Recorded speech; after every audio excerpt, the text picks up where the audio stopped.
Hello friends, आइए आज आप सबों को जीवित पुत्रिका व्रत की कथा श्रवण कराते हैं। कहा जाता है कि एक बार एक जंगल में चील और लोमड़ी यानी कि सियार घूम रहे थे। तभी उन्होंने मनुष्य जाति को इस जीवित पुत्रिका व्रत को विधि पूर्वक करते हुए देखा एवं कथा भी सुनी। उस समय चील ने इस व्रत को बहुत ही श्रद्धा के साथ ध्यान पूर्वक देखा, वहीं लोमड़ी का ध्यान इस ओर बहुत कम था। चील ने कथा में बताए नियमानुसार निर्जला उपवास किया, जबकि सियार ने मांस खा लिया। चील के संतानों को कभी कोई हानि नहीं पहुंची, लेकिन लोमड़ी की संतान जीवित नहीं रह पाए। इसीलिए पर्व में चील और सियार का बार बार जिक्र आता है और पहले और दूसरे दिन खाना पहले इन्हें ही खिलाया जाता है। हमारे यहाँ इन्हीं चील और सियार को चील्हो सियारिन भी कहा जाता है।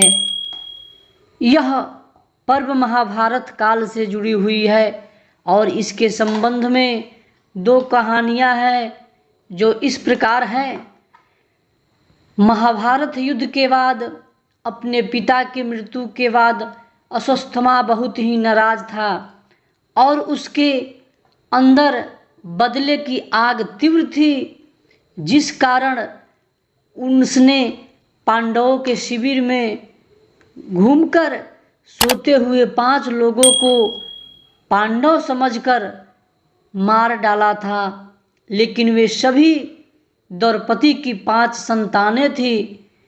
उसके इस अपराध के कारण उसे अर्जुन ने बंदी बना लिया और उसकी दिव्य मणि छीन ली। इसके फलस्वरूप अश्वत्थामा ने उत्तरा की अजन्मी संतान को गर्भ में मारने के लिए ब्रह्मास्त्र का उपयोग किया, जिसे निष्फल करना नामुमकिन था। उत्तरा की संतान का जन्म लेना आवश्यक थी, जिस कारण भगवान श्री कृष्ण ने अपने सभी पुण्यों का फल उत्तरा की अजन्मी संतान को देकर उसको गर्भ में ही पुनः जीवित किया। गर्भ में मरकर जीवित होने के कारण उसका नाम जीवित पुत्रिका पड़ा और आगे जाकर यही राजा परीक्षित बना। तब ही से इस व्रत को किया जाता है। दूसरी कथा कुछ ऐसी है कि गंधर्व राजकुमार श्री जीवुतवाहन को पिता द्वारा राजगद्दी पर बैठाकर वन की ओर चले गए। राजकुमार का मन राजकाज में न लगा तो वो राजपाट भाइयों के हवाले कर पिता की सेवा में वन चले गए।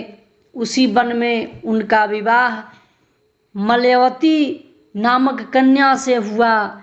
एक दिन वन में घूमते हुए राजकुमार काफ़ी आगे निकल गए, जहां उन्होंने बूढ़ी औरत का रोना सुनाई दिया। उस औरत से पूछने पर उसने बताया कि वह नाग वंश की स्त्री है, उसका एक ही पुत्र है शंखचूड़। नागराज ने गरुड़ के समक्ष प्रतिज्ञा की है, प्रत्येक दिन एक नाग सौंपा जाएगा और आज उसके पुत्र की बारी है। इस बात को सुन जीवुतवाहन ने उस स्त्री को कहा कि वह चिंता मुक्त रहे, उसके पुत्र की जगह वह जाएगा। इतना कह वह लाल कपड़ा शंखचूड़ से लेकर गरुड़ की चुनी हुई जगह पर लेट गया। गरुड़ अपने नियत समय पर आकर भोजन को पंजे में दबाकर चोटी पर बैठ गए। अपने चंगुल में प्राणी की आह व आंसू न देख गरुड़ ने उससे उसका परिचय पूछा तो राजकुमार ने सारी बात बता दी।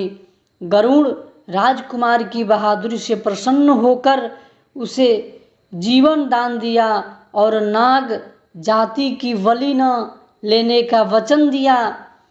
जिमुतवाहन की बहादुरी से संपूर्ण नाग जाति की रक्षा हुई।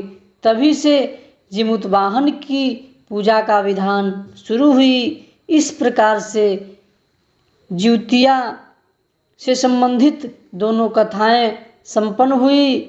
ठेठ पलामू की तरह से सभी माताओं को प्रणाम और उनके सभी संतानों से निवेदन है कि जो माँ आपके लिए इतना कठिन व्रत करती है, आप भी उनके लिए जिम्मेवार बने, पूरे जीवन भर उनका सहारा बने रहे। प्रेम से बोलिए जिउतवाहन भगवान की जय।